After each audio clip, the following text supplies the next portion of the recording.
তিস্তা নিয়ে ভারতের জন্য অপেক্ষা নয়, এবার সরাসরি চীনের দিকে ঝুঁকল বাংলাদেশ। আর এতেই দক্ষিণ এশিয়ার ভূ রাজনীতিতে তৈরি হয়েছে নতুন উত্তেজনা। দীর্ঘদিন ধরে ঝুলে থাকা তিস্তা পানি বন্টন চুক্তি নিয়ে এবার বড় কূটনৈতিক বার্তা দিল ঢাকা। বাংলাদেশ স্পষ্ট জানিয়ে দিয়েছে, চুক্তি হোক বা না হোক, তিস্তা ঘিরে নিজেদের পরিকল্পনা বাস্তবায়ন করবেই দেশ। আর সেই পথে সহযোগী হিসেবে সামনে এসেছে চীন। বেইজিং সফরে বাংলাদেশের পক্ষ থেকে আনুষ্ঠানিকভাবে চীনের সহায়তা চাওয়া হয়েছে তিস্তা নদীর সমন্বিত ব্যবস্থাপনা ও পুনরুদ্ধার প্রকল্পে। এর মাধ্যমে কার্যত নতুন সমীকরণ তৈরি হয়েছে ভারত, বাংলাদেশ ও চীনের সম্পর্কের মধ্যে।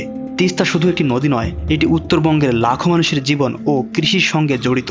বাংলাদেশের প্রায় 14% কৃষিজমি সরাসরি নির্ভর করে এই নদীর পানির উপর। কিন্তু শুল্ক মৌসুমে উজানের ভারতের নিয়ন্ত্রণে থাকা জলকপাট বন্ধ হয়ে গেলে ভাটির বাংলাদেশে দেখা দেয় তীব্র পানি সংকট। শুকিয়ে যায় ফসলের মাঠ, অনিশ্চয়তায় পড়ে কৃষকের জীবন। এই সংকটের সমাধানে 2011 সালে তিস্তা চুক্তির খসড়াও তৈরি হয়েছিল। তখন ঠিক হয়েছিল ভারত পাবে 42.5% পানি আর বাংলাদেশ পাবে 37.5%। কিন্তু শেষ মুহূর্তে পশ্চিমবঙ্গ সরকারের আপত্তিতে থেমে যায় সেই চুক্তি। এরপর নরেন্দ্র মোদী সরকার একাধিকবার আশ্বাস দিলেও বাস্তবে কোনো দৃশ্যমান অগ্রগতি হয়নি। আর সেই দীর্ঘ অপেক্ষার পর এবার নতুন পথ বেছে নিয়েছে বাংলাদেশ। বিশ্লেষকরা বলছেন, এই পদক্ষেপ শুধু অর্থনৈতিক বা উন্নয়ন প্রকল্প নয়, এর গভীর ভূ রাজনৈতিক গুরুত্ব রয়েছে।